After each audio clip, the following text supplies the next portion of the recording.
And we are live. Hi, guys and girls. Gallifrey Forever 97 here. Welcome to the fourth video of 2019. I'm just racking up the videos for the past couple of days. So today I'm going to be reviewing Resolution, the New Year's Day special. Resolution, yesterday's New Year's special, featuring the Daleks. We're going to talk all about that. So, get all your thoughts ready for the live stream. I'm joined today by awesome, as always, Adam Osmond-Hoovian. So, hello. Hello, everybody. And of course, Philip Hawkins. Hello. How was both your Christmas and New Year's? Yeah, it's good. I didn't really do much for New Year's.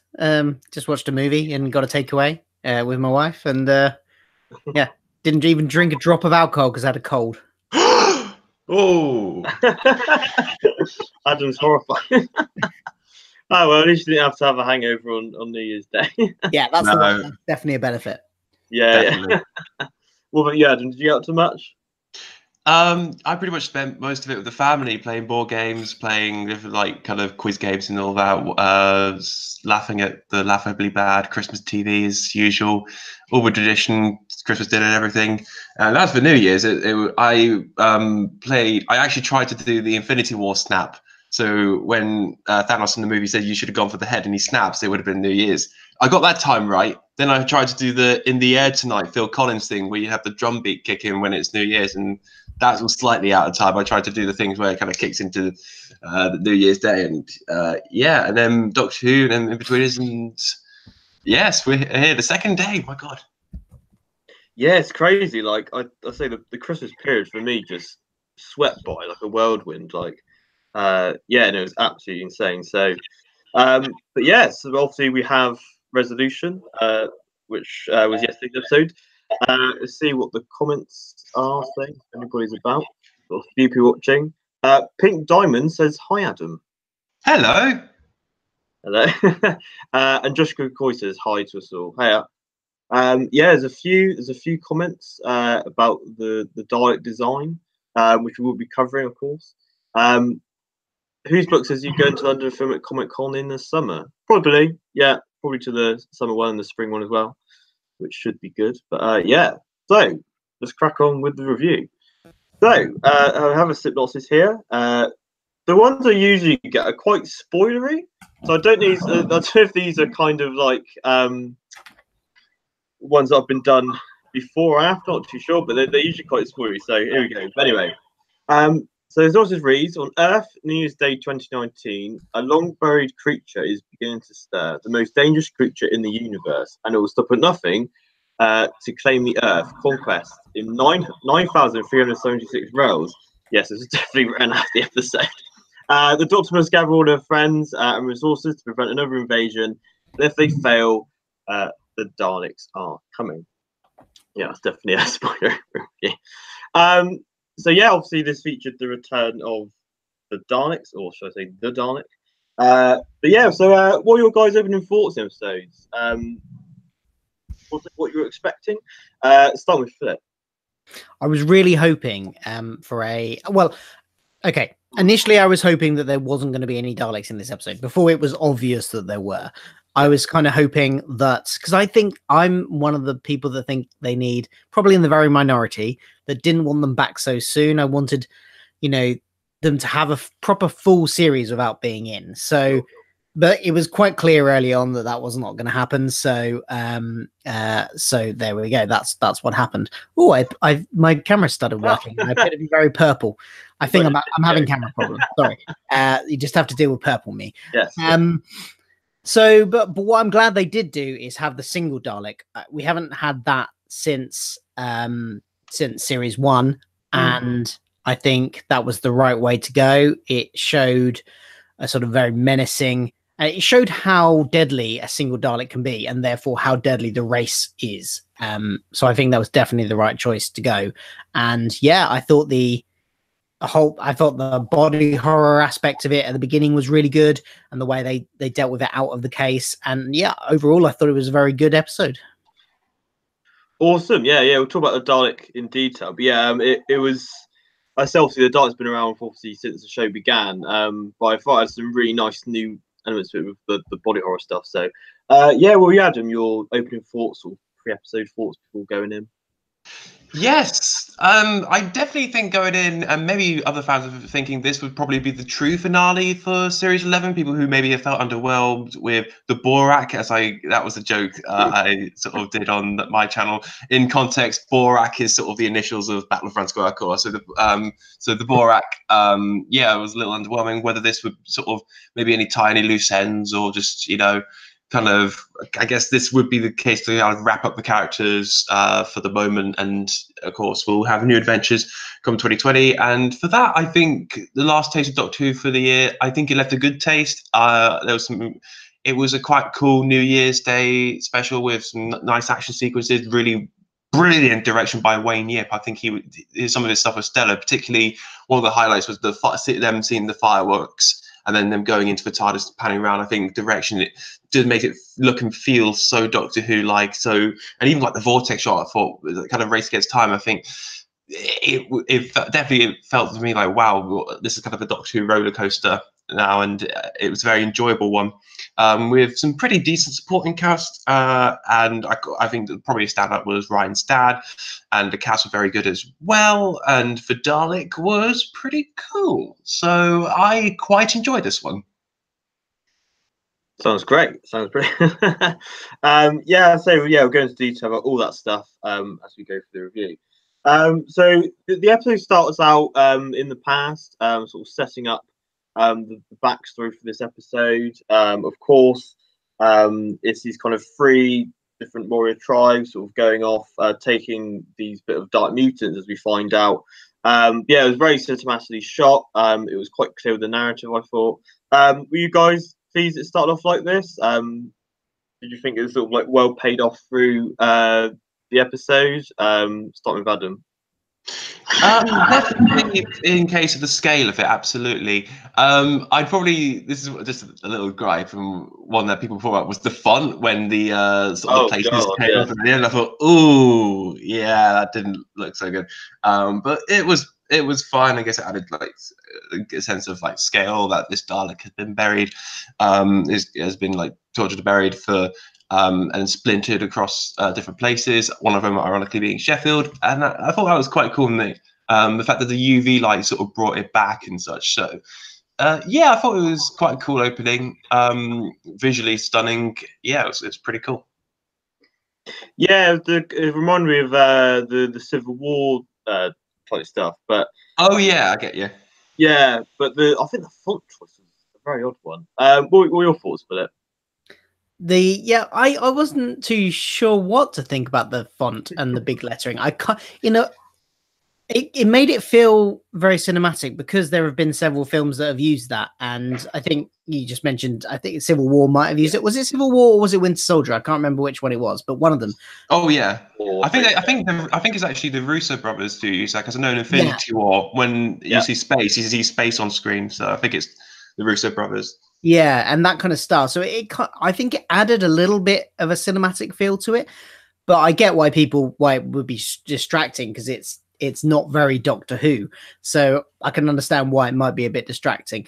The scenes themselves I thought were quite good and set it up all nicely, and were very initially I thought, oh, we're getting a pre-title sequence, but we just didn't get titles.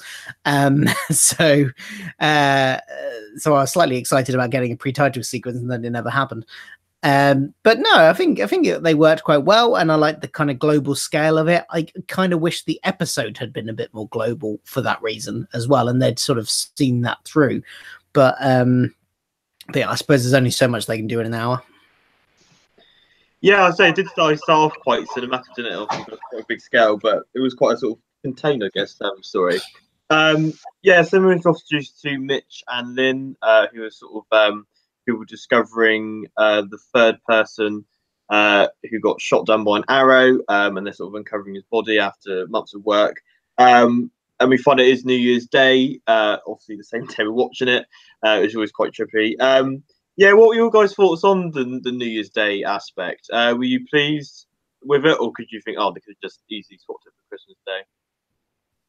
Start with Philip. I still don't know why they put it on New Year's Day. I don't think it helped. I don't know if they thought it would help in the ratings.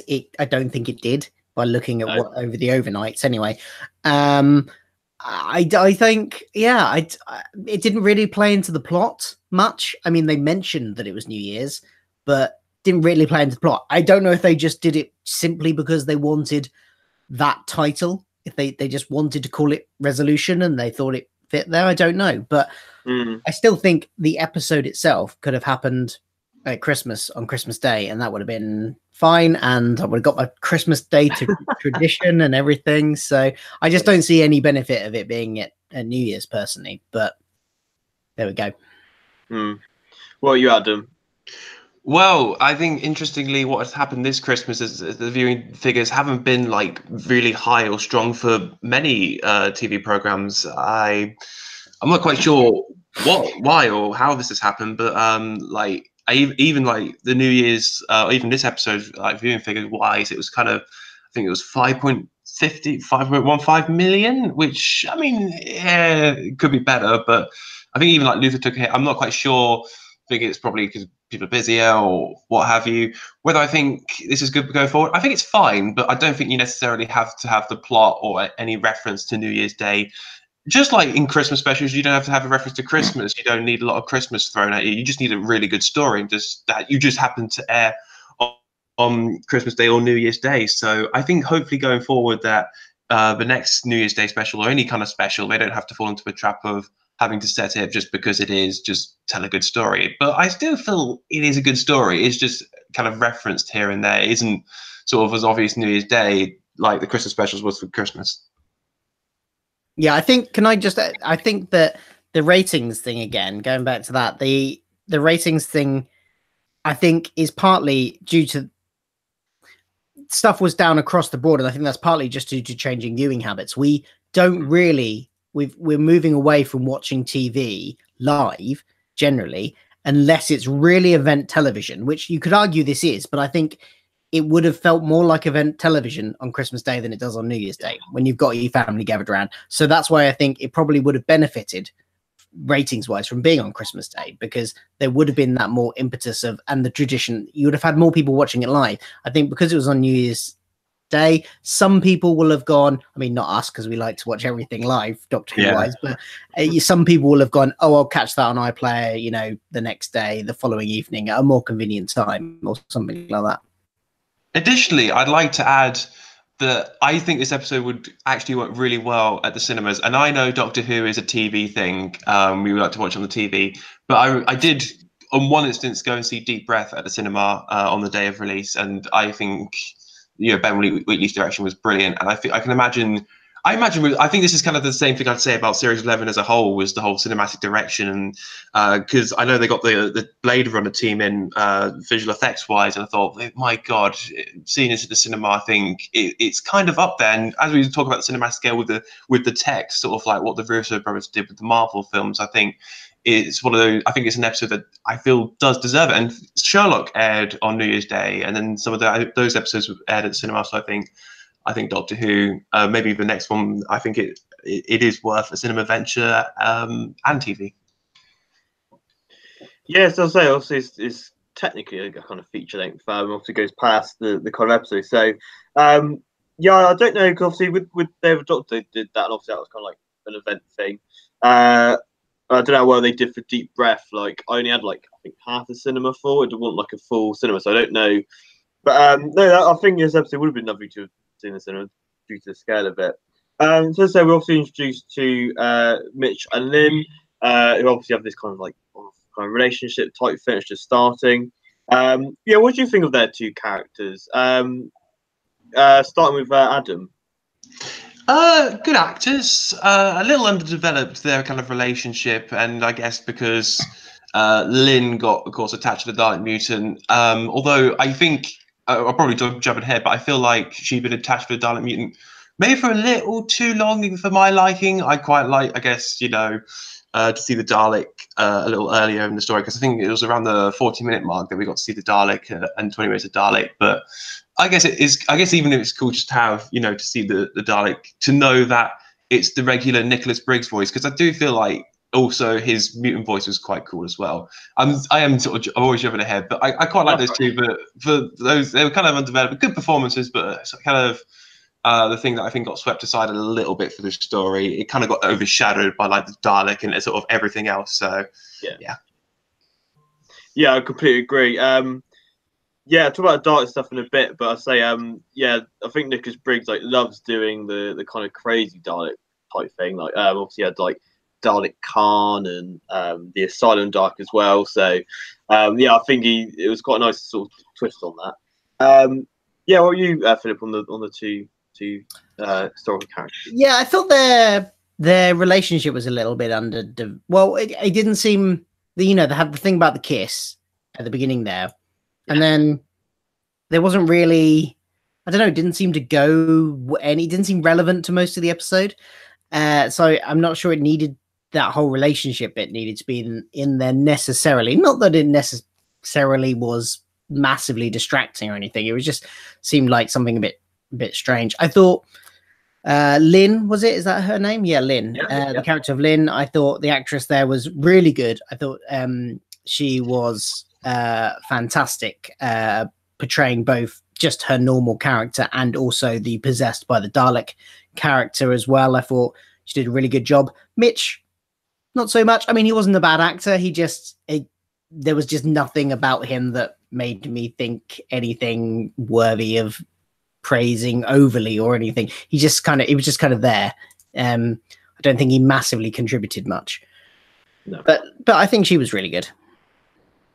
Yeah, I was gonna say with Mitch, obviously he was just kind of like the history expert. So I guess it's kind of like Chris Chibnall's favorite character of kind of just going, give him some exposition to. Yeah, Chris Chibnall an exposition. It's not the best. No strength, is it? Not at all, no. But I didn't mind it in this episode. I think there's a lot going on more that kind of distracted me from all that stuff. But yeah, there were a couple of bits where I thought the exposition was a bit clunky again. When she was describing when what a reconnaissance Dalek was one instance. Oh, right. There was another time it just felt a bit clunky, and it was obvious we were just getting an info dump, which yeah, I don't think Chibnall is the greatest at writing exposition, because exposition can be done well. It's not that all exposition is always bad, but I don't think he particularly does it very well. No, you can be subtle with it, can't you? And obviously, like, it's just like just punks it all to a stop. Yeah, I enjoyed Lynn's character. Yeah, obviously, I didn't know if she'd obviously gone bad at the start. I was thinking, is she actually taking it? But obviously, it had latched onto her. But more about the possession and the dark stuff a bit later on. But yeah, as I say, they kind of sat there. They took time to set up both their characters. Like you said, it kind of just shifted to the background. But yeah, but I say better than sort of like other characters, I think we've seen from Chris Chibnall. Yeah, so obviously then we get introduced to Ryan's dad, who we've seen pictures of, but it was kind of uncertain whether it would be or not. But yeah, so yeah, that was a really surprise. I think that was kind of it's quite bold that he did it in this episode, I think. Obviously, it's kind of with the ending as well, kind of that kind of attachment, potentially losing him and possibly Ryan. But yeah, I think the actor was amazing. He was in actually Miracle Day, I found out. Oh, really? Yeah, episode 5 of Miracle Day. I just when I was doing some research for this, I was like, okay, which is quite interesting. So I have to go back and watch that if I can bear to. But yeah, I think his scenes with Ryan and Graham, especially, were just on point. Like, amazing actor. I thought really powerful scenes. I think that's the only thing that kind of slowed the episode down, though. It was kind of like we had these kind of massive sort of build-ups and these action sequences. Don't it? So, all right, okay, a 5-minute emotional scene, which obviously works kind of like the waveform of films. But I think it just went on a bit too long. But what do you think, guys, about bringing out Ryan's dad in, and did you think it slowed the episode down? Starting with Adam. Yeah, I love the scenes between Ryan and Ryan's dad, particularly when Ryan sort of tells him what he should have said to him and everything. I thought those were really good. Slightly dragged out, I'd probably say, but I think the actor was very good, and I kind of find that, oh no, I did kind of want to go an oh no moment when the Dalek mutant attached to him at the end of the episode. So I'd say on the whole, I thought, yeah, I enjoyed his presence in the story, and it was quite funny. One of the things when the Doctor goes out, the Doctor gets out for TARDIS to face the Dalek in the HQ, and there's basically like six other people with her, and there's like 7 in total. I thought, wow, this is a huge TARDIS crew, man. This is crazy. Look at all these people just coming out the TARDIS ready to face the Dalek. It was a cool little one-off team. Yeah, it's probably one of the biggest like standalone TARDIS teams. It must be. I'm just trying to think of any others. Like, obviously, there's probably been more people in the TARDIS, like with Tom and the Rhino, with all those scientists. But I think as a team, it was kind of like quite a large ensemble. I don't know they must go smaller scale in the next series. Yeah, what about you, Philip? What do you think of his character?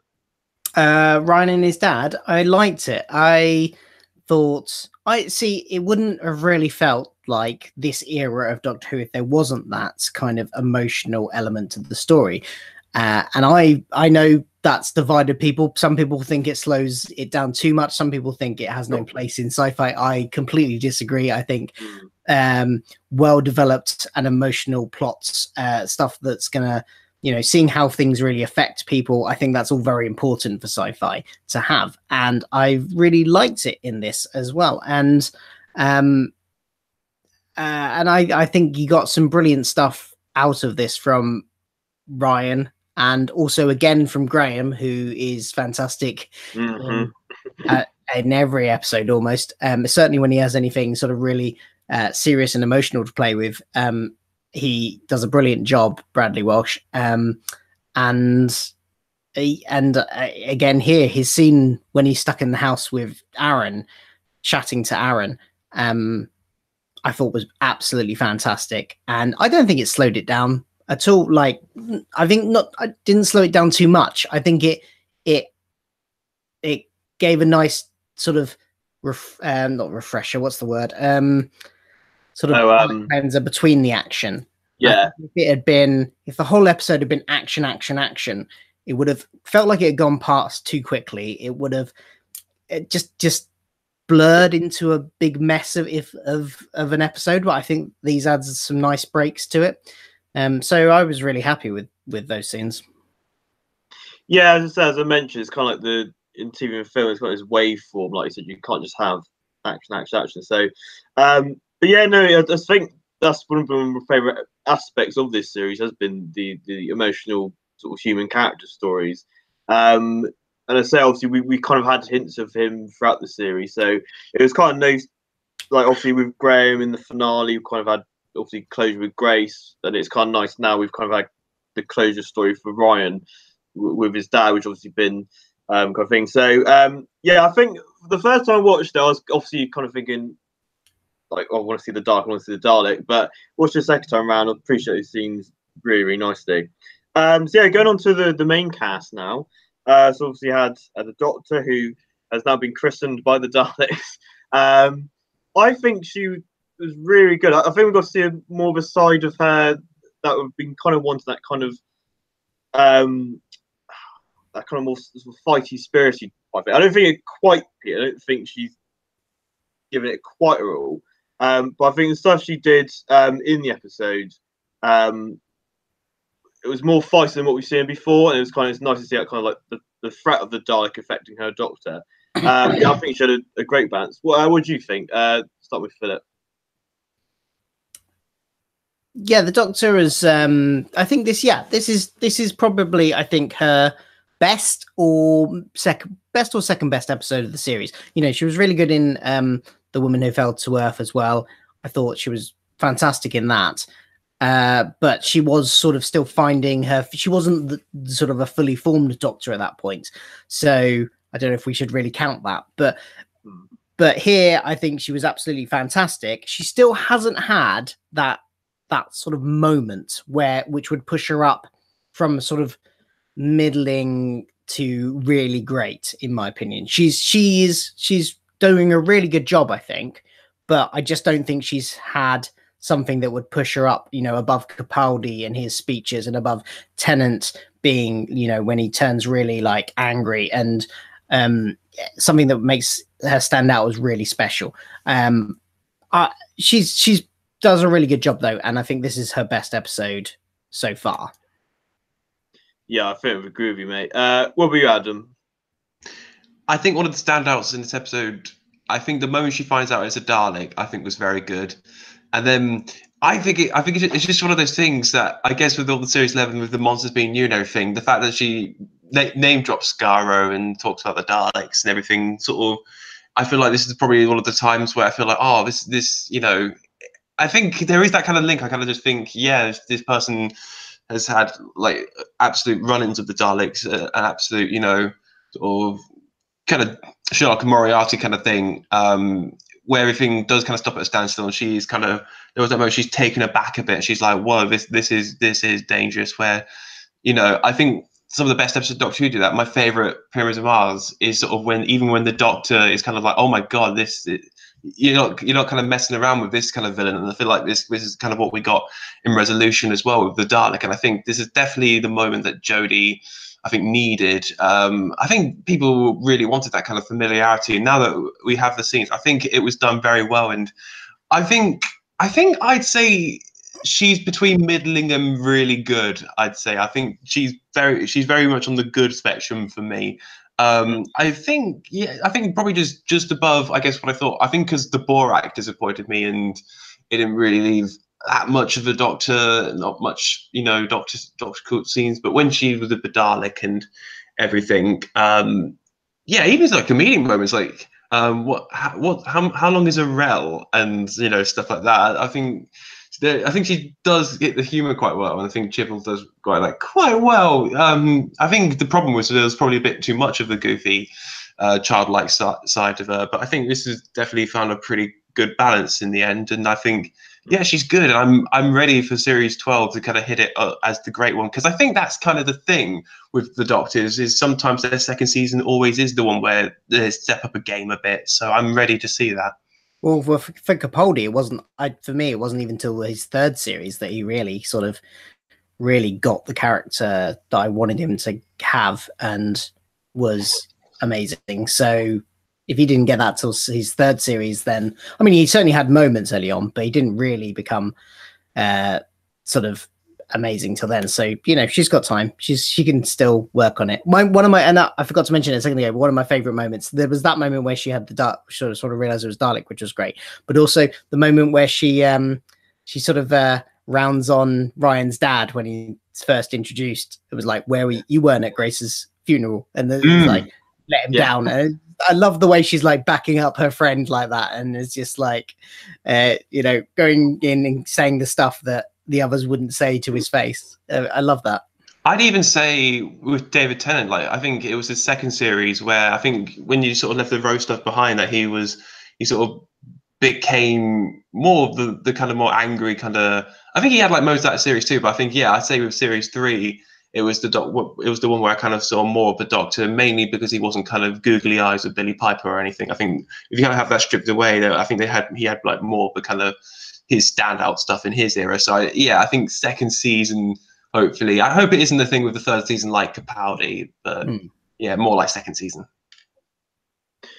Yeah, I say the stuff with she made a comment as well later on. It only makes up for your lack of fatherness, which is later on in the episode. Yeah, I agree with you, Adam, about the with Tim Shaw.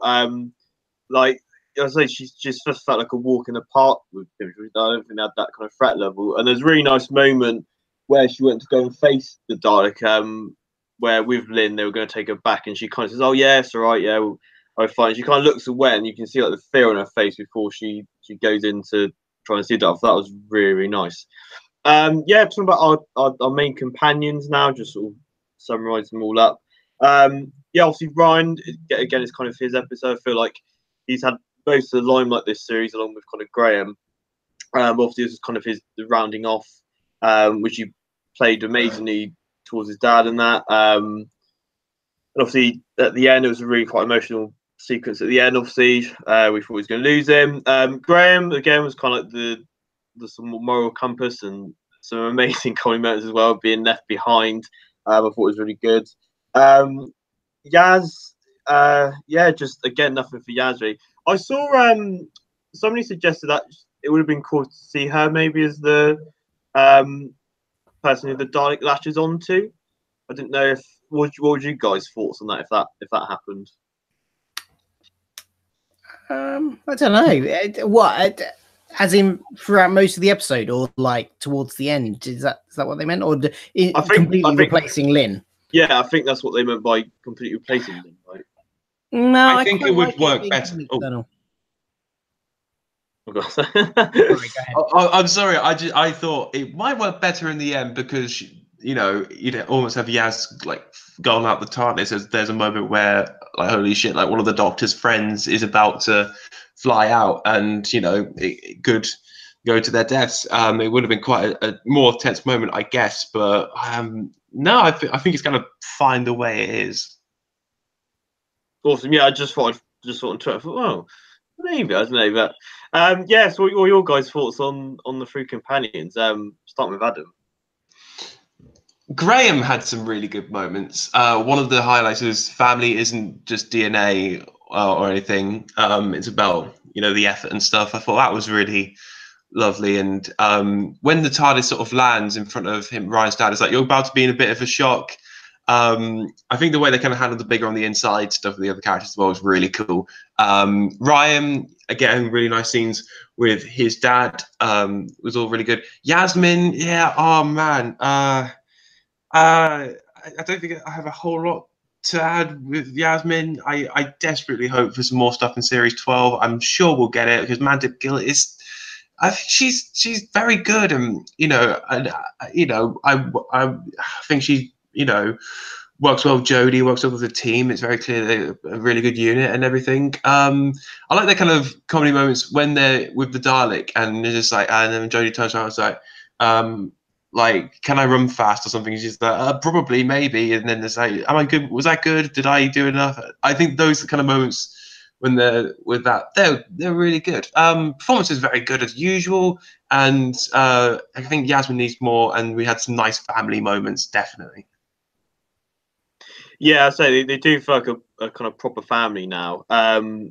Yeah, I say with Yaz, I think for Series 12, when they're doing the press screen for this episode, I think they said that Yaz will be getting a sort of main focus story for the next series, which is kind of like music to my ears. Yeah, what were you, Philip? What were your thoughts on the three companions this episode?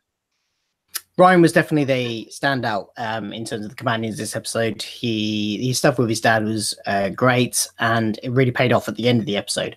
I thought I was really on the edge of my seat when his dad was getting sucked out and he was like trying to pull him back in. A generally tense moment. And the one thing, I mean, I don't know if you've got down to talk about the music at all, but the music in that bit really emphasized that as well. And it was fantastic. And I was generally worried that somebody was generally going to die, whether or not that be his dad and he has to deal with the repercussions of that. I actually thought at one point maybe Graham will jump in and save his dad and sacrifice himself, so Ryan doesn't have to leave his dad. I thought that could have been very powerful, but obviously they're all staying on for the next series, so that didn't happen. But it could have been really good. So that was really great stuff from Ryan there. And as I mentioned before, there was that great scene that Bradley had with Aaron as well. That was great while they were stuck in the house talking about responsibility and all those sort of things. That was nice. Yaz was there. One thing I did mention is that she did actually do a bit of sort of police-like stuff right at the beginning, because she, when they were sending off the people from the sewer, they were like, right, we've got your number, we'll get in contact if we need you, which sounded very much like, police officer speak. And I think that's been massively lacking from her most of the series. She hasn't seemed like a police officer a lot of the time. And I feel she should have been doing more stuff like that the whole time. But the only other instance I saw is of her being sort of police officer-like was when she got the guy in the arm lock in Kablam, was it? It might have been Kablam? Oh, yeah. Yeah, it was, yeah. And she felt a bit like a police officer there, but I don't think they've done enough with her in sort of police officer mode. I don't know why they haven't done that. But so that was nice it was nice that she got to do that. But other than that, she was just kind of there. I said in my review that most of the episodes this series, and this one included, you could take Yaz out of it and it wouldn't make a difference to anything in the plot, really. So I think, yeah, I'm really glad to hear that they're planning on doing something with her next year. I kind of hope that was the plan all along, but who knows, maybe they're just reacting to the quite clear vocal things from the public that have gone, why is she there? She's not doing anything. Yeah. I'd say Yasmin needs this episode where she's stuck in some kind of castle and it's on a loop and she has to punch a wall to get back to Sheffield. I think that's one way of getting around it. With barely any dialogue in it and some great music. Mind Palace TARDIS again. That's brilliant. Yeah, next on about the Daleks, but before I go on to that, there's a lot of people thoughts on the Dalek and all that great stuff. So I thought I'd just read out a few comments before we give our thoughts on the Dalek. Aaron says I really liked it, as the episode is really good. Isaac says hearing Nick Briggs again was like music to my ears. Yeah, I say it's really nice stuff. Brett Animation says just putting it out there, this is the best Dalek I've ever seen. Destructive, smart, practical, creepy as a mutant, and all round I really liked how it was directed with the look of the series. Dark 00 says this show just shows how the Daleks should be, leaving no one alive and threatening the Earth. We haven't had an episode like this since Stolen Earth and Journey's End. And Who Productions 1963 says the way that they grabbed hold of the Dalek and attached the microwave parts to it reassembled the first Dalek story with whether they did that in episode 7 by beating them up. Oh, okay. And Pink Diamond says the squid was creepy. So yeah, obviously we had one single Dalek this episode. I did think we might get kind of a look at maybe they could have done a new design. But I think they're probably going to wait to that until they've obviously a good story for it. But yeah, I did think we're going to see a glimpse of the fleet. That wasn't the case. But yeah, this Dalek was brilliant. As I said, this was obviously a tactical Dalek, which they need to explain to us. Yeah, I really loved the scenes with the where it's attached to Lynn. It was Nicholas Briggs has a really creepy voice. And so it was the mutant itself seemed more of an octopus on the wall. It's kind of obviously a bit of a revamp, but kind of in between the new season class series, I feel, with design wise. So but yeah, it was really sort of creepy. Obviously stuff to do with Lynn that was really awesome. Like Adam said, it probably gone a bit too long. Maybe we could cut down a bit, but obviously then we got the Dalek itself, which it reassembled from old bits from this junkyard place and the sort of the gun stuff as well. And yeah, I was a bit kind of put off initially. I was thinking, oh, what is this? But as I say, I think if it just for this episode is a kind of redesign, like I said, in our heads we've still got the kind of 2005 Dalek design that's could be the fleet. So, but yeah, I quite liked it in the end. Initially, I was kind of quite put off by it. I was thinking, well, what is this? But no, rewatching it, I think it's really kind of one of those unique designs. It reminded me of the what should we say?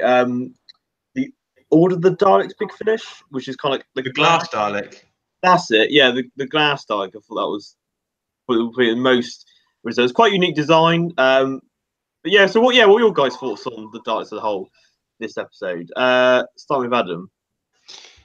Yeah, I think if we could talk about the Dalek Mutant, yeah, I thought it looked great, and I think the voice by that, I was kind of worried. I was like, have they sort of changed the kind of Dalek voice, the kind of altered it, maybe sort of did it deeper? Because I know like the Cybermen, when they had their new sort of Nightmare stuff design, it kind of went a bit deeper. I've kind of went, wasn't a fan of that, so I was kind of worried. But like the Mutant voice was kind of a lot more creepy and sinister than that Cyberman voice. I think that's done quite well.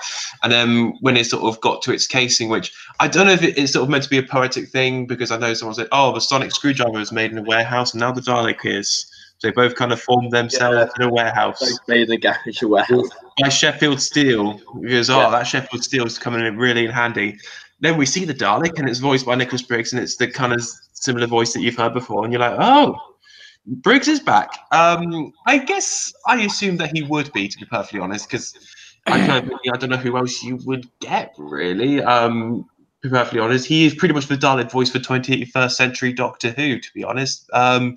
Maybe there'll be at some point in the future where it's not Nicholas Briggs anymore, and be like, whoa! But then again, he's still very prominent in Big Finish, so there is still that, I guess. Doing the Dalek voices as well as and Jadoon and whatnot. So yeah, I thought it was very good. The scenes with the Dalek and the Doctor were great. This definitely harkens back to Dalek, the more tactical. Takes no prisoners, like, guns them down. Remembrance of the Dalek's gun noise, which I thought was it's good to hear a different gun noise as well. And the fact I was like, wow, that's actually from Remembrance and not the kind of new one. I think it's quite cool to hear, I guess, slightly nostalgic. But yeah, I thought it was fine. Like as Matt Streffen said on that video, it's like, oh, this is meant to be a one-off thing. This isn't the start of the fleet. This is just kind of behind the scenes. This kind of reboot. So I thought it was fine, and the fact that it's still Nick Briggs and it's the shape of the Dalek and it looks like one. I thought, well, I think that's absolutely fine. I think yes, it is a bit teasing that we never got to see the fleet, but nevertheless, less saving that, and that's absolutely fine. I do hope the Daleks come back and it's not a bronze color. I'd quite like to go back to either the sort of the grey black or the sort of grey blue. Maybe just a different kind of color scheme. And heck, if you want to, change up Chris Chibnall, why not make a multicolored tool with hunchbacks? I'm sure no one would have a problem with that. Like, I know I wouldn't, but I don't know about Philip at all. Mighty Morphin Power Daleks. Yeah. Oh, those paradigms. Yes. What were you, Philip? Unlike you, I really liked from the get-go the whole the squid version of the Dalek, and the fact that I thought it was a really interesting take on doing a Dalek story, because it's not something we've really seen happen before, and I think they needed to do something original with it, and I think it worked really well, and it kind of had this creepy body horror vibe to it once the reveal of the attachment had happened. In terms of what the squid looks like, I think it looks really good. In terms of realization of it, I think the inside Dalek creature has changed so many times in terms of its configuration. But then again, look at us, look at humans. We are in all different sorts of shapes and sizes. So why can't the Daleks be as well? They don't all have to look exactly the same. So I mean, even within the Russell T Davies era, I think the look of them when they were revealed changed a few times, from Dalek to like the one that was in Daleks Take Manhattan. Like when it opened up and swallowed the guy, that looked much more like a giant octopus than a small little creature. So it's always been changing. So I don't mind that too much. It's got the basic features that it's always had, and I think it was utilized really well while it was being a squid. I don't think it lasted too long. I think it lasted just the right amount of time. I think, for me anyway, because I was really interested in that take they were doing on it. And I did want to see a Dalek in its casing at some point, but I wasn't there thinking, oh, come on, hurry up and get to the Dalek in its casing. I really liked what they were doing with the squid version, the sort of symbiote version that was stuck to Lynn's back. So that was good. The Dalek casing itself, while I think it worked for the story, I don't think I would ever want to see it again. I think it works for a Dalek that has been hastily constructed from what it can find around it. In that respect, it works quite well. Because the thin waist element of it, the smaller, thinner top looks a bit weird, and but in this context, it kind of works. I just don't want to see a whole fleet of them. Yeah, no, that's what I was kind of thinking. Oh no, this ain't going to be a permanent thing. But yeah, I said in the context of the episode, obviously it works. Yeah. Oh, I was going to also say, because I saw somebody in the comments ask if we like the missiles that were fired. I think it was Jack something asked in the comments. I liked them. I don't know about you guys. I thought it was, improvise again. The Dalek has improvised and obviously stolen some missiles when it was at the weapons place, and utilized them. I quite like that idea of it, being resourceful and firing out of those domes, because the domes obviously aren't doing whatever the hell they usually do. So why not use them for something else? I quite like that. But I don't know about you guys. I would say. That's my goal. Sorry. Oh, sorry, my bad. I was just going to say, I think this Dalek is a competition with the Dalek from Dalek of being the Chuck Norris of Daleks. Like, what is the ultimate, Dalek, the ultimate single Dalek? Just like, I'm powerful, and then you have this one. It's like, I've got missiles. Like, he's definitely kind of one up that. I think it was fine, to be perfectly honest. It did lead to some really cool kind of visuals, and it's just the Dalek being tactical and always got tricks up his sleeve. At least we got that. Like, unlike with the Paradigm Daleks, there was that gun at the back of their back, which we never saw. At least in this set, we get to see some kind of extra, I don't know, weapons from the Dalek. I think it was fine, and the visuals were cool. Yeah, the Paradigm Daleks, like you said, there was comment to flip out different weapons, but never saw that. Doesn't matter. Yeah, I quite like the idea of that, because I say it's obviously gone to go get the exterminator ray, but it's probably gone. Oh, hang on, might be able to do so with these weapons here. Obviously, like the weapons unit. So yeah, I like it's kind of improvised, like, and I guess the metal would be weaker than the Dalekanium stuff they have. Like, so I guess you kind of need more bigger weapons to kind of stand. But obviously, it was. I say, yeah, obviously the sequence where obviously you landed the military base was just sort of beast mode. Obviously, kind of the versus the tank. It was a bit cartoony, to be honest, but it just kind of works. Like when it's kind of just like linked it off, and yeah. Well, yeah. Speaking of action sequences, what was your guys' favorite stuff? Was with the car chase, obviously the Dalek versus the army.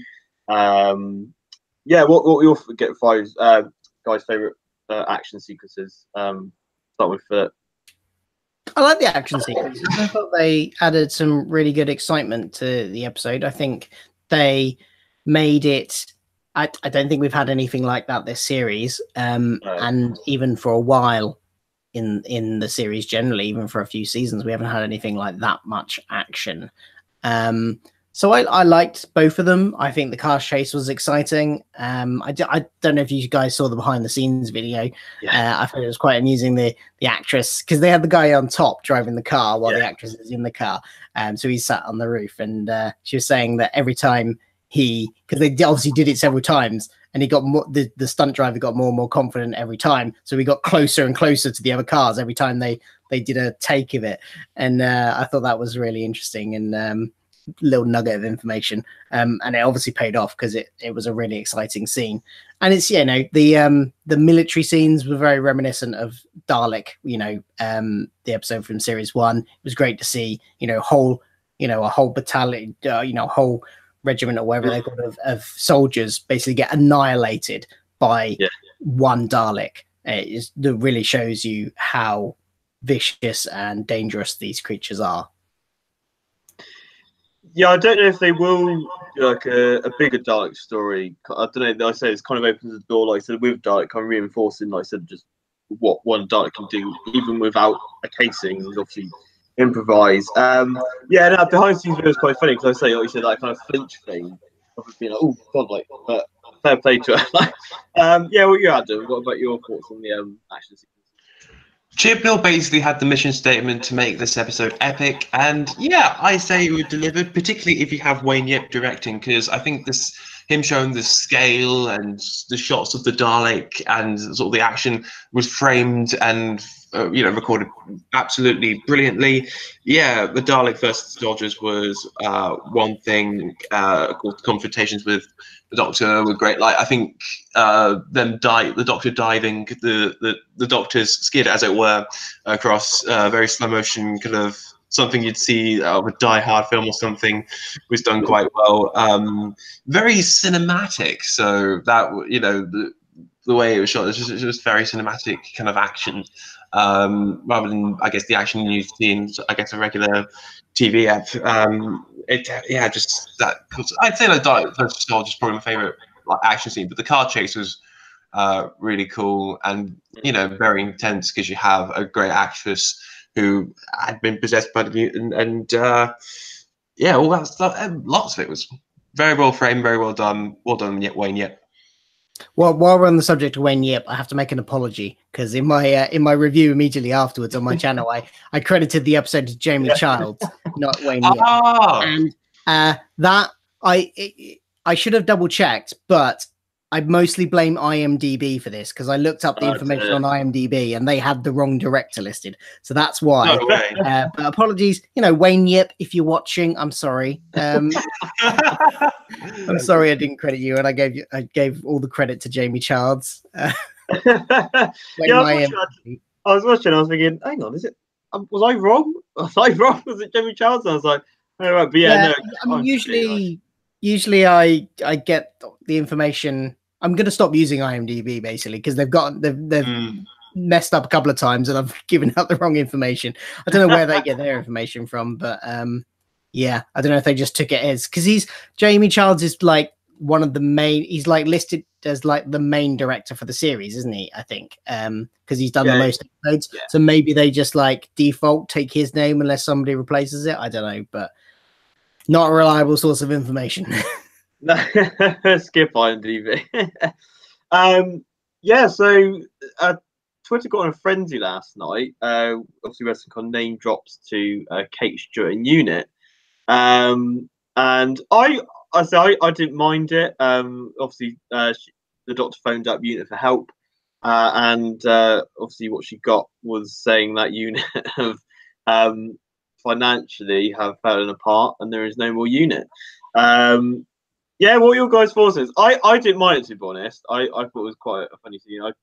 Because I know I've just obviously it's kind of just putting Unit away for a while until Christian and Mike wants to bring them back and kind of, I say for this story, obviously it works. Kind of like obviously the Doctor just for Unit and kind of takes that safeguard away. So I didn't mind it. I thought it was fine. But what did you think? I know a lot of people were quite annoyed by it, but start with Adam. What did you think? No, I was not annoyed. Nor did I find it funny. I was really upset. I was like, oh, poor Kate Stewart. Like she's gonna have to. Is she taking a holiday in Malibu, or is what's going on with Kate Stewart? Like I don't know. Like or even Osgood, or what's going on with that? Yes, but as you say, it's better that way than just to get their help. Just like because you can't just I mean, I guess if any character was just to ring up a military organization and just get their help, maybe the Doctor, the history goes back a while, but it's good to kind of add that kind of, even when she rings up the phone, it's just like, yeah, we're doomed. But wow, Brexit took a hard one on Unit. I'm sad. I'm upset. I guess that just shows you how much I love Unit and the Brig legacy. Yeah. What were you, Philip? What did you think of that? Watching it at the time, I thought it was quite a funny joke. It was it seemed to me, and I think to a lot of people, like a little playful nod towards Brexit, which, as I said in my review, is probably going to be like people that like it will probably be mostly like, well, people that hate it will probably be hardened Brexiters, maybe, I don't know, but because they think it's the show getting political. I don't think it's the show getting political at all. I think it's just a fun joke that they put in there just for the sake of having a joke and also moving Unit out of the way for the time being. I don't think there's any like particular No. intent behind it. I just think they thought of a funny line and threw it in there. And that, yeah, and I don't mind the unit being removed temporarily, and it will be temporary, because even if Chibnall decides to not use them at all in his era, the next showrunner will probably think, hey, we haven't seen Unit for a while, let's bring them back. You know, that's just how these things go. As somebody has said in the comments, Isaac said in the comments, you know, people seem to forget Russell T Davies killed off the Time Lords, you know, and that's a much bigger thing than killing off Unit, and they still came back. So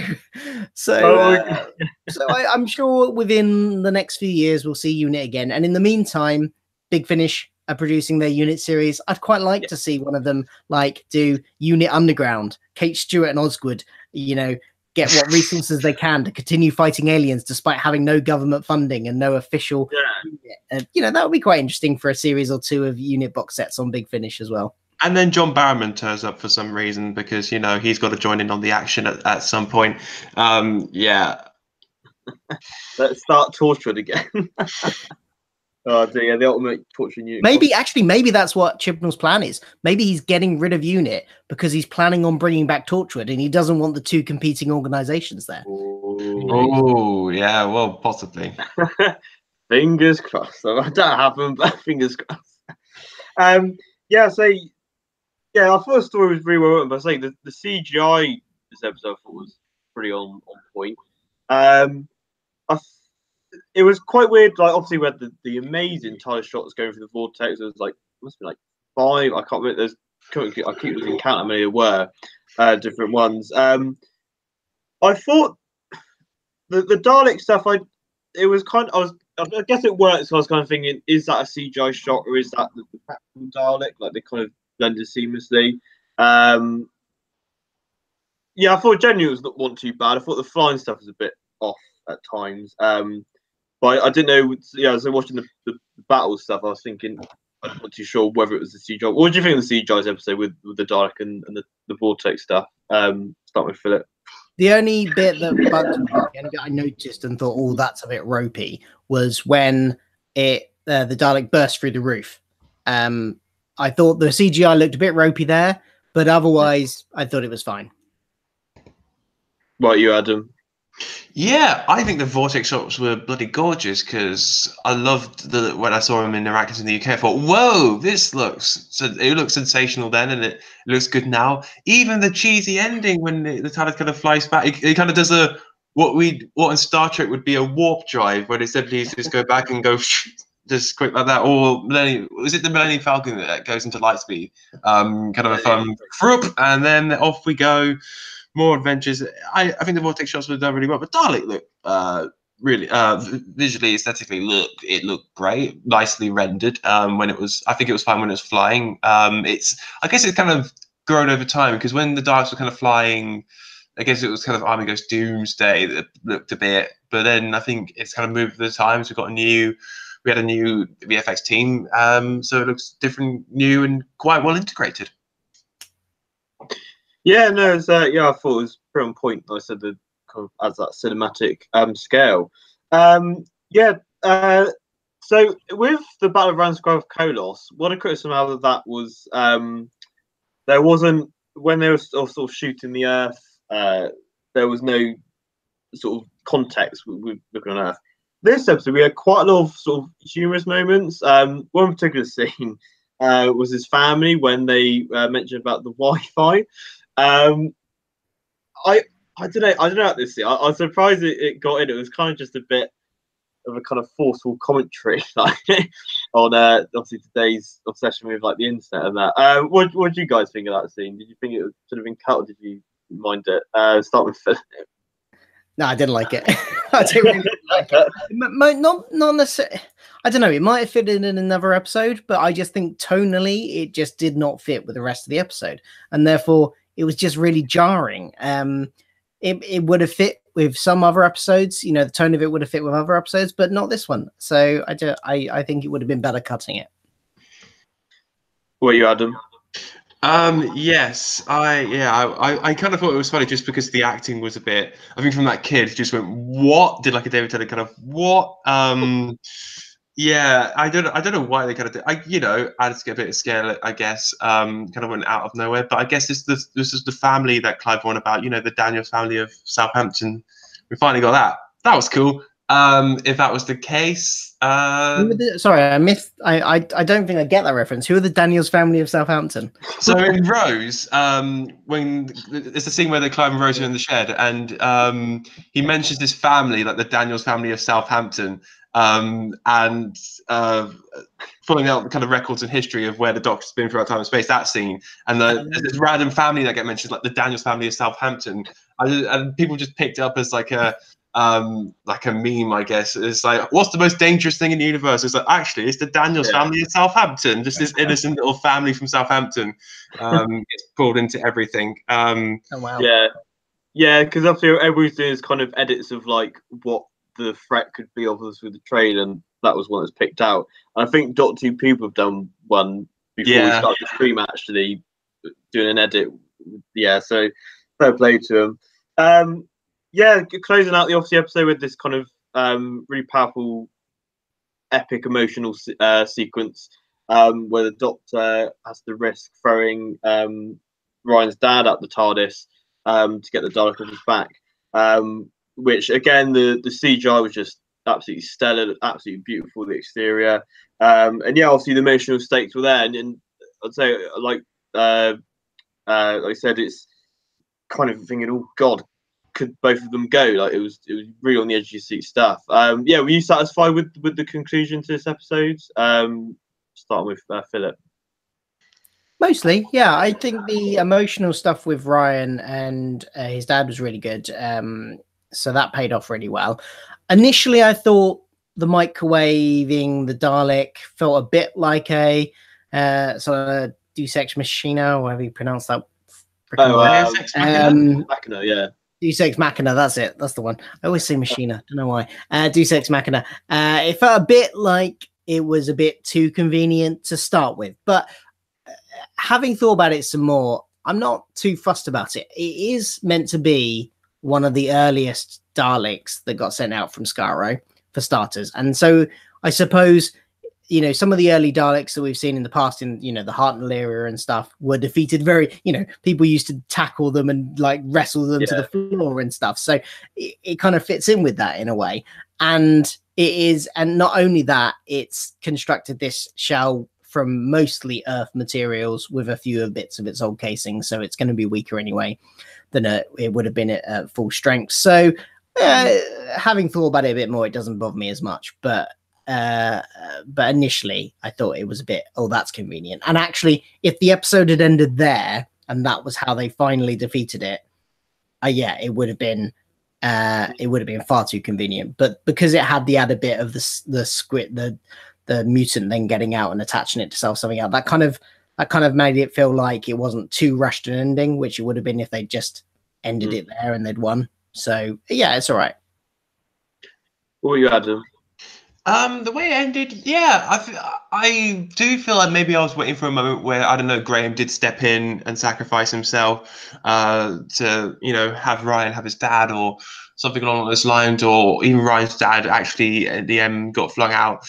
It would add a bit of dramatic weight, but I think it was fine. He got saved, but when they go back to Earth, I know it's an overcrowded TARDIS, but why not? Ryan's dad is a companion. That's what we needed. Another companion. No, not really. But still likable enough. I'd like him to be sort of recurring, sort of a Wilfred Mott, I guess. You know, you see him every now and again in a couple of episodes, because it does have the family moments, like you will be coming back, that kind of thing, or a family member kind of expecting the companion to come back. And I don't know, it could lead to something in the future where maybe they've been out. They felt it's been like years, like I don't know, 5 years ahead, and but to them it's felt like something or other. I don't know. Play about the time a bit. He gets angry that maybe his son has been away for a while. I just hope I just hope that this resolution sort of leads into Ryan's dad being sort of that Wilfred supporting character. Yeah, it was fine. It sort of started with a narration, ended with narration. which I think did you say, Reese, it was Ryan's dad that did the narration? Because I think it might have been. It wasn't too clear. It was just a bit like a random, but I assumed it was Ryan's dad. I don't know if it was me like too. his story of. Yeah, do you know Philip? I wasn't too sure. He's got a good voice. That's all I'm saying. He's got a normally in these instances, I would go to IMDb, but I'm not trusting him. Never believe what you see. Yeah, so I want to try and have a look at him in it. But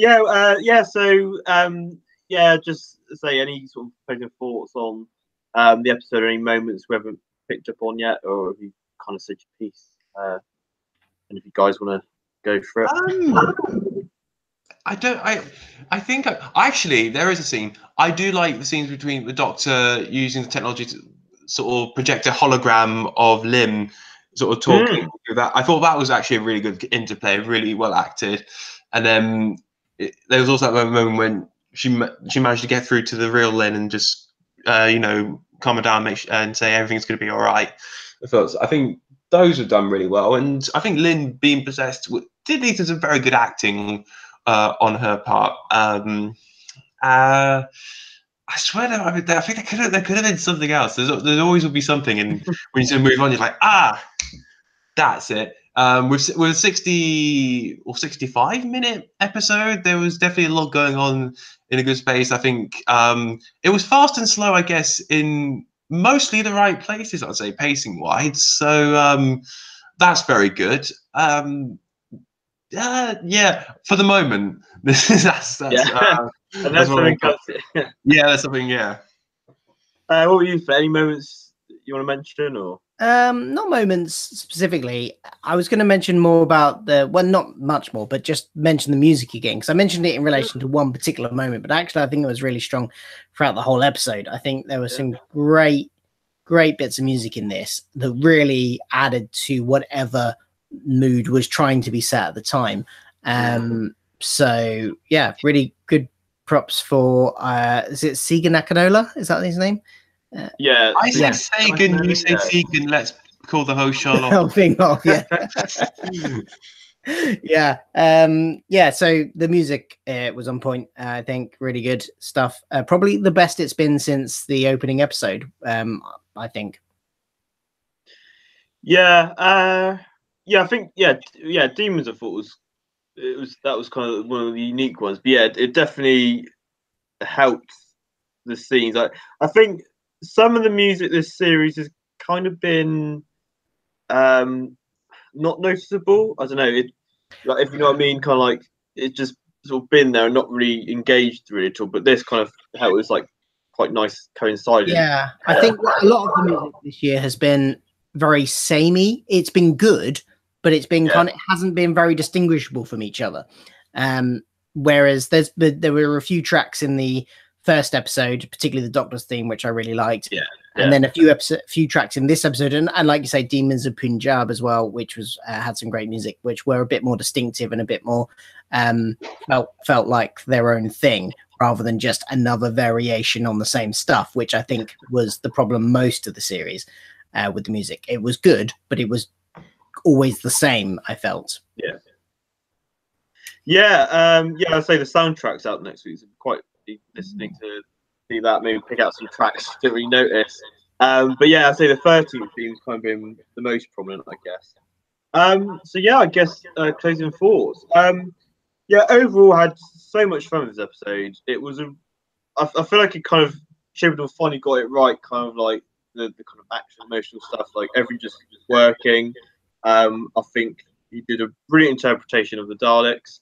Probably one of the most scary kind of Daleks that we've had for God knows how long. To say really creepy stuff, and say obviously kind of something we've never seen before, which is really nice. I say because we had Daleks over 55 years. A lot of fun. I thought the extra characters were pretty good. Not that forgettable. Love the stuff with Ryan's dad. I thought that was some really powerful, really emotional weight to the story. The episode looked and felt amazing direction. Just had a really, really fun time, and I felt like a lot of elements were in play that kind of worked. So Yeah, nearly sort of 0.9, 8 out of 10, maybe 9, I think. Near a 10, I don't know. I did really like this one. So yeah, what were your guys' thoughts? Start with Philip. Yeah, same pretty much. I think it was a brilliant episode. I think one of the best of the series, if you're counting it as part of Series 11.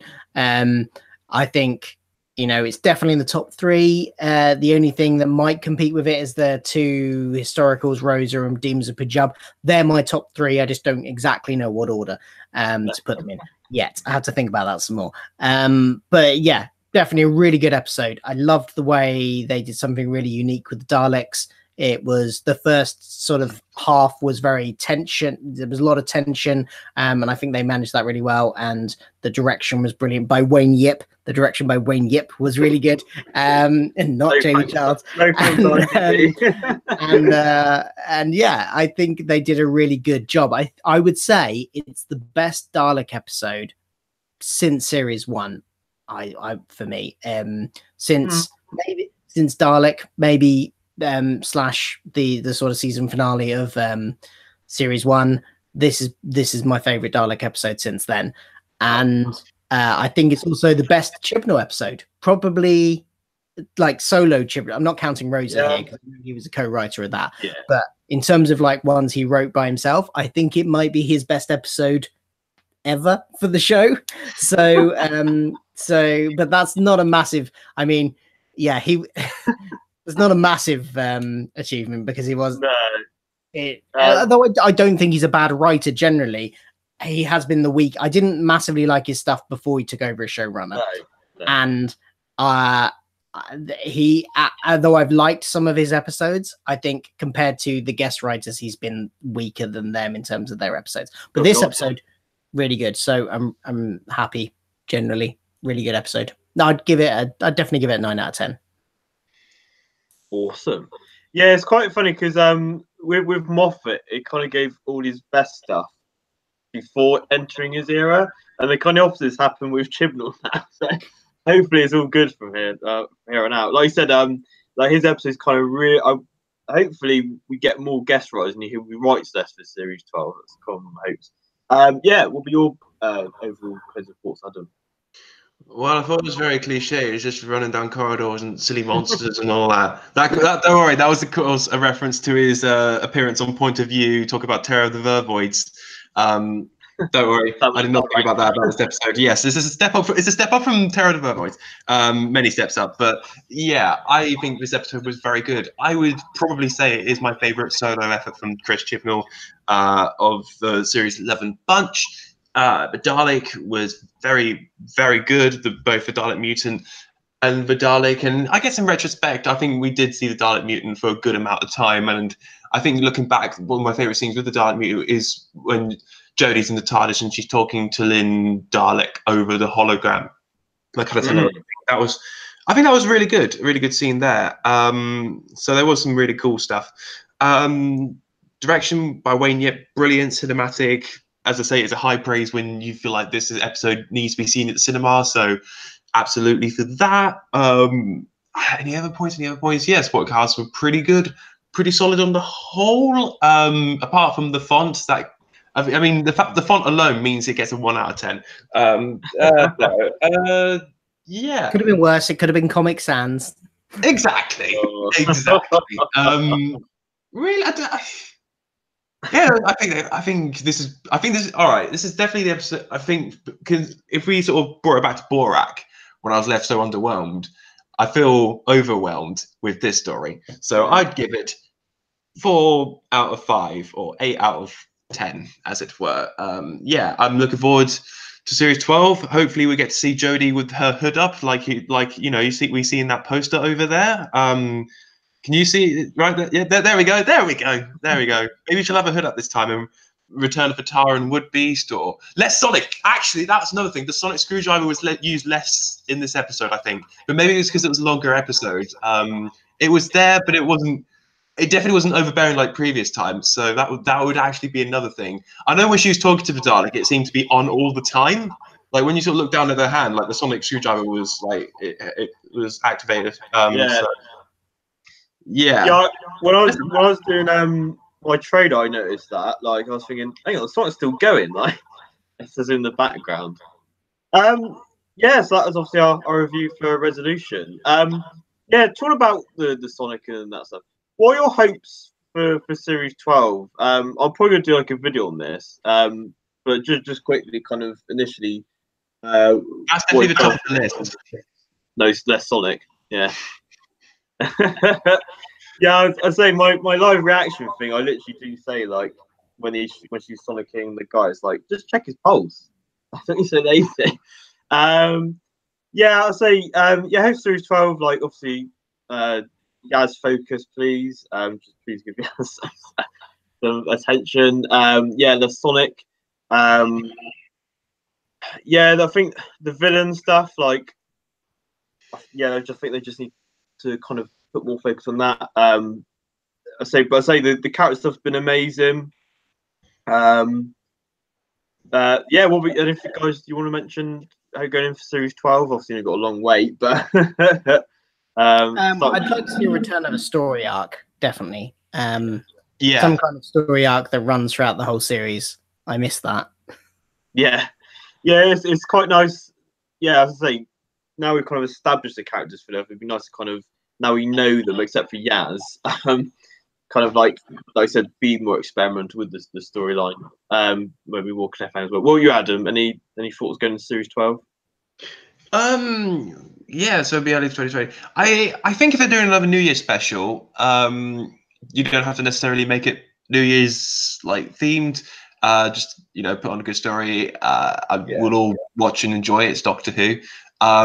Maybe, who knows? Maybe I was like, oh, I brought back the Dalek in this special. We'll bring back the Cybermen in the next special, or the Sontarans. I originally thought that this monster would be a Sontaran for some reason. I think so. What I vaguely heard, I thought, oh, this could fit the Sontarans. Maybe this is. I think there is something about maybe they are open to more sort of a mix of sort of what we had before, a mix of new and old monsters, or maybe new and old new monsters. Maybe Tim Shaw will probably come back again. You never quite know.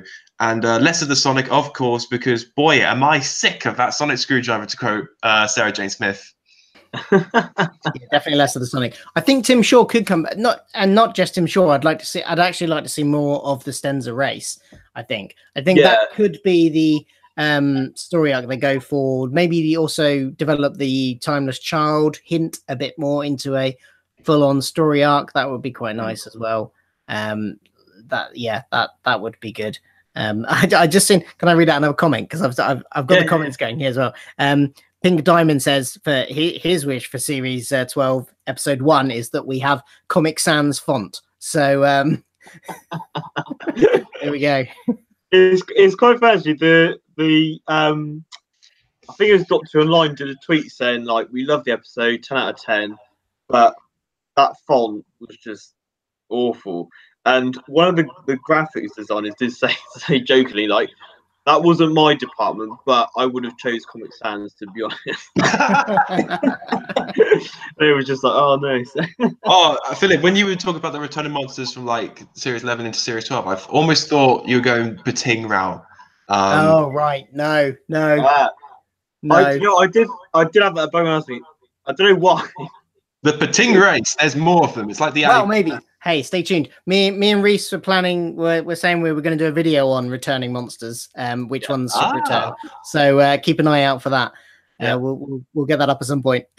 In terms of classic monsters to return, though, I don't want to see a Cyberman or a Sontaran. What I want to see is a new returning monster, if that makes sense. So a new classic series monster, which we haven't seen in the new series since 2005. So something quite obscure, like they brought back the Macra, something like the Vord or something would be good.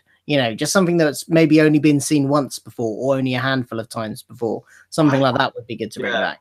I'd love to see the Crinoids come back, because I was going to say that. Yeah. I think like in the Forest of the Night, I kind of thought, imagine if this was a Crinoid story, how better that would be. Yeah, kind of I think with this episode, kind of doing the body horror thing, I think that could really work well. Obviously kids shows, obviously you can sort of push it down.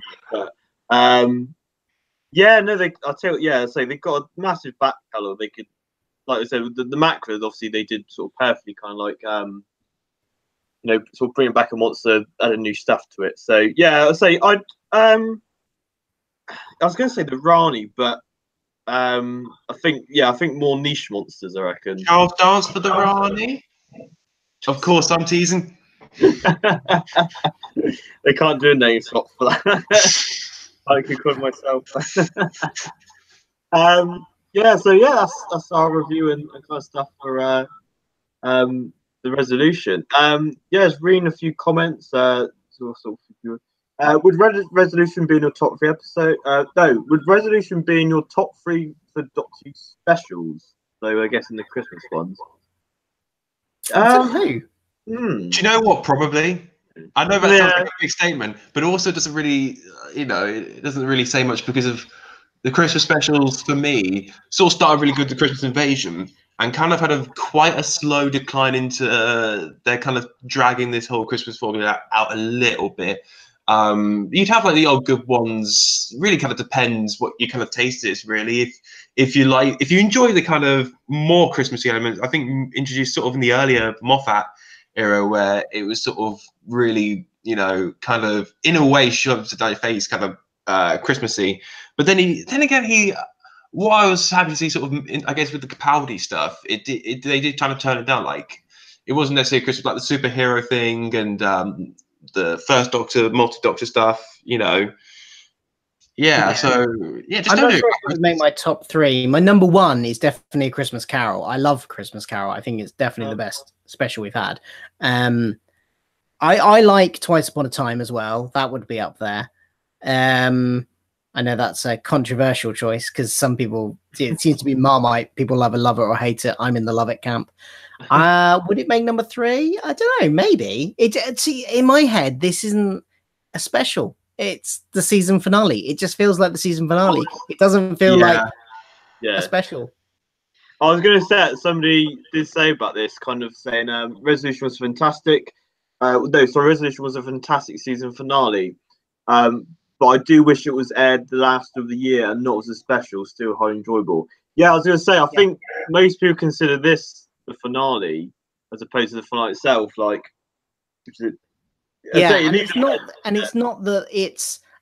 that it's not a Christmassy themed. It's not that it doesn't. No. When I say it's not, it doesn't feel like a special. I think it's not because it's not Christmas themed or New Year's themed particularly. It's because we didn't get a series finale that felt like a series finale, and therefore this feels like the series finale. And because of that, it doesn't feel like the special because it just feels like it's the series finale.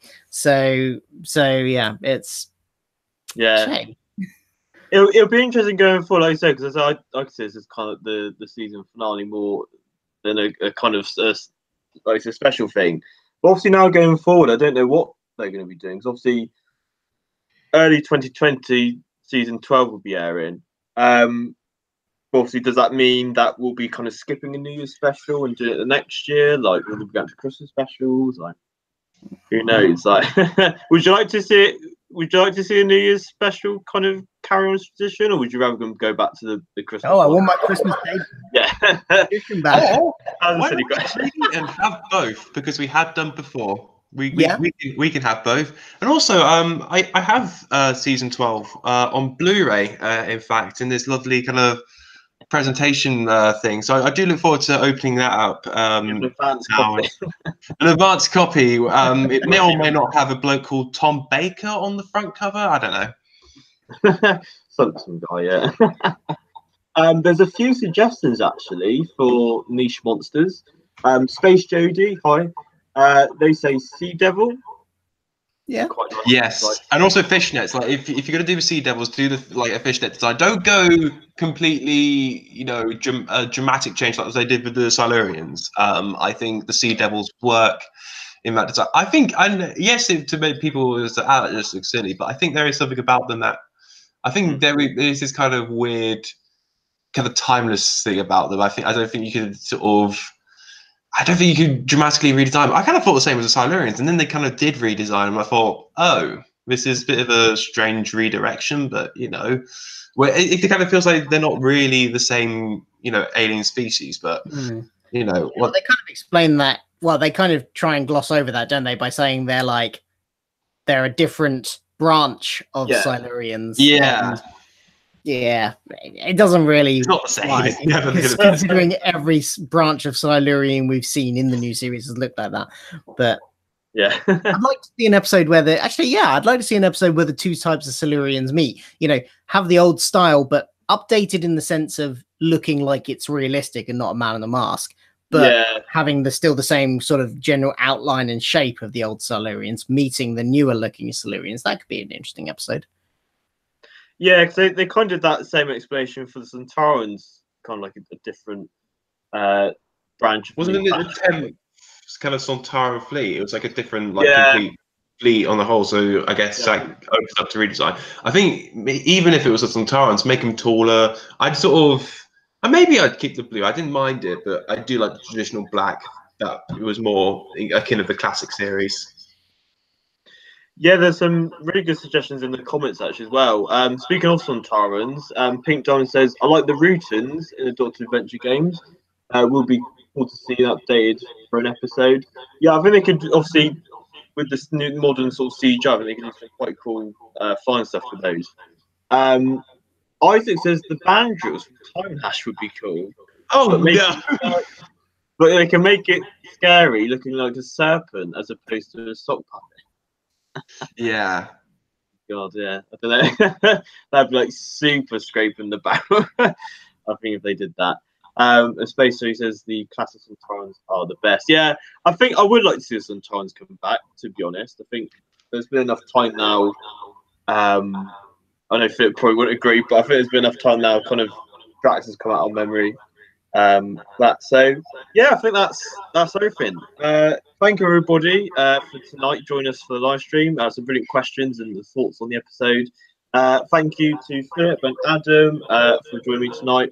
It's really great doing these Series 11 reviews. I'm sure I have to try and make an excuse for a live stream at some point. Yeah, Absolutely, because this is getting completely emotional now. I can't believe we're at the end already.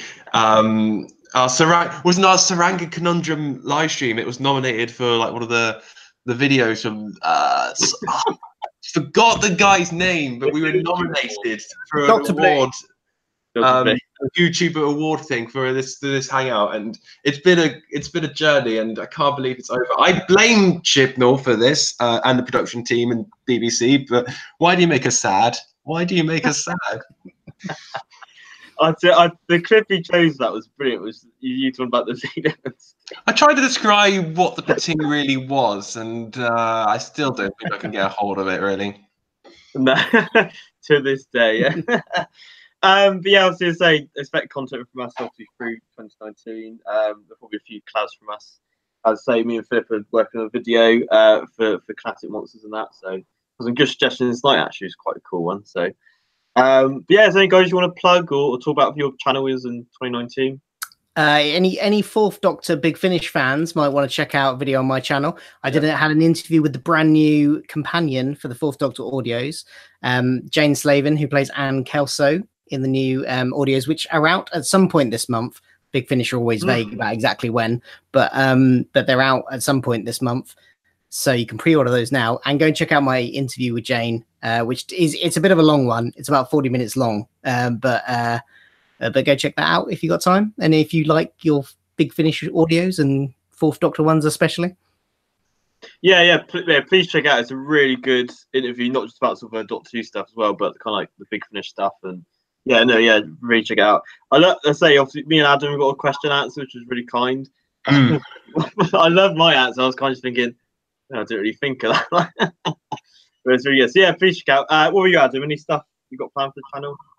Apart from plugging in my phone charger, I've got stuff coming out 2019 stuff. I think what I'm hoping to do is bring out a collection update at some point. I have a few Doctor Who shelves that I quite like to showcase, and also I know last year there was this thing about favorite merchandise, and I feel like I've always wanted to do a video on favorite merchandise. I think it would be nice to kind of showcase merchandise that like meant the most to me and such. So that could possibly be coming. I think there might have been another tag or something along the lines. Memories.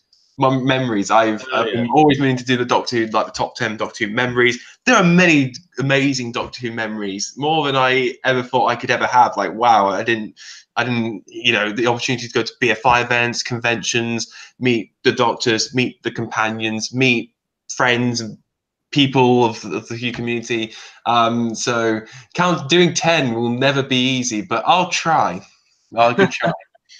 Yeah, I struggled doing 10, like, because I got voted that for doing the 7,000 subscribers, I think. But yeah, that was really tough. I was thinking, gosh, like, but there we go. So yeah, thank you everybody for joining us in tonight's live stream. Happy New Year. I hope you have a good and prosperous year. And we'll see you soon at some point in the year for some sort of live stream and some sort of collab in the near future. Yes, thank you as always, guys and girls, and we'll see you next time. Bye-bye.